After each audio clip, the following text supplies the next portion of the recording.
Today, brain science advice on how to make saving for the future less painful. We're going to change topics here. We're going to change it from money to something that is way better than money, and that is chocolate. Okay, so now we're going to vote. I need to find out just how chocolate crazy this crowd is. Okay, I'd like you to vote. Pick up your flag. Blue, no thanks, not a chocolate fan. Yellow, it's okay. Red, I really like it. Green, I am crazy nuts for chocolate. Yeah, exactly. Okay, so I did a little experiment here today, and I kind of want to recreate it. So these ladies have been sitting around a plate full of yummy brownies. These are the market of choice brownies. Yes, $6 a brownie for these. These have 1,300 calories per brownie. And these are awesome brownies. These are absolutely the best brownies in the world. Now, what I did for them that was really terrible is I put this sign on it that said, please do not eat the brownies, okay? So they've been sitting here staring at these dogs for the better part of an hour now, going like, I can't eat the brownies. So what they did is that they did a test where they did one table. Now over here on this table, I put some yummy radishes. Yes, oh, they're great, aren't they? Yeah, I don't think so. And I put another sign, please do not eat the radishes. So has it been tough for you to avoid the radish? Not a problem at all, yeah. So what they found is when they did this, they then gave them a repetitive task to do. And they said, we'd like you to do this task until you can't do it anymore. The people at the brownie table, they gave up sooner than the people at the radish table. So what they found is we have a limited amount of resistance that we can handle. So, Jackie, do you like brownies? I love brownies. Fantastic, yeah. So Jackie, do you also work out and try to eat right? Yes. So Jackie, tell me a little bit about how that has paid off for you in your life. I can eat more brownies. You ate more brownies. Fantastic. Yeah. What? Tell me about some other things. How has staying fit and healthy helped you? It gives me more energy, helps me, process things better mentally, helps me stay optimistic. Yeah. Sounds great. So what we know is, what the study showed, is that simply by talking about healthy Jackie, she now will have more ability to resist those brownies. So she's getting to know and talking about that. And the same thing holds true with current Graeme and future Graeme. So here is me. Now, current Graeme, he's saving for future Graeme. Yep. And I gotta tell you, I don't really like future Graeme. I'm sending him money all the time, and he doesn't give me anything. I don't really know exactly who he is. So the opportunity is for me to get to know this guy, to talk about him, and for your clients to do the exact same thing. So we've got the rest of the world pulling on them to do the exact opposite. Go on that trip, take that vacation, spend that money. So the folks at Merrill did a really great job of this. They put together something called the Face app. And what you can do is take a picture of yourself, and then it ages it for you, and then it tells you exactly how much money that you're going to need. So what we want to do is we want to help our clients get in touch with their future self. When they can talk about it, when they can make it real, that's when it ends up being a wonderful thing for them. That's when they can resist that temptation to take that vacation.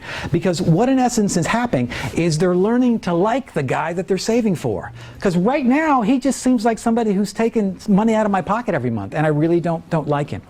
And what you've got to help them do is to find today's emotional payoff for saving for tomorrow. So what do I mean by that? Well, let me show you an example of some ads that we tested for a financial services company. So I want you to look along the bottom here to notice the engagement level, okay? This is how emotionally involved they got with this ad. Where am I going? That's the big question, isn't it? So, where would you like to go? Or will you only know you're there when you get there? Here's the bigger question. How much is enough to get there?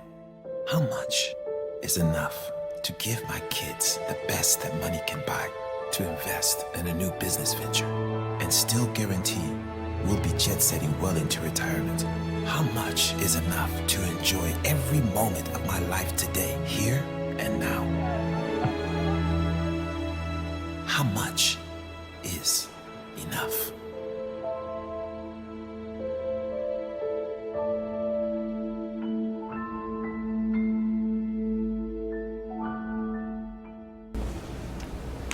It didn't work.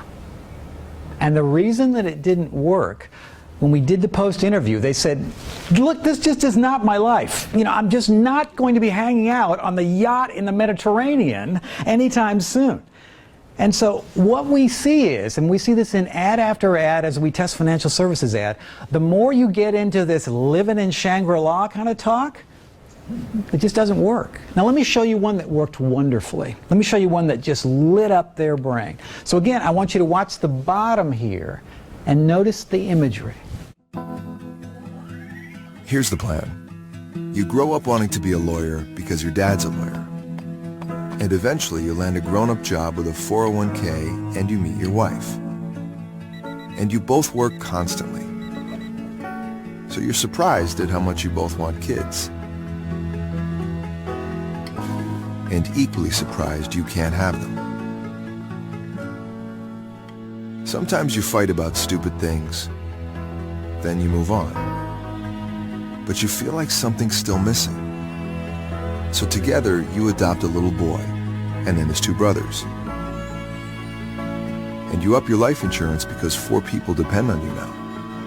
Then one weekend, when everyone has a cold and you've spent the whole day lying around watching monster movies on TV, you realize you didn't plan for any of this, but you wouldn't have done it any other way. So, what you'll notice is this worked really well. And this was the big moment. And why was that? Well, this was about a story from the past that paid off in the present. And that's what we've got to make sure that we do. Now, for a lot of the times when we're recommending things to people, we're like, okay, you need to save for your daughter's education. The payoff for that is probably more than a decade away.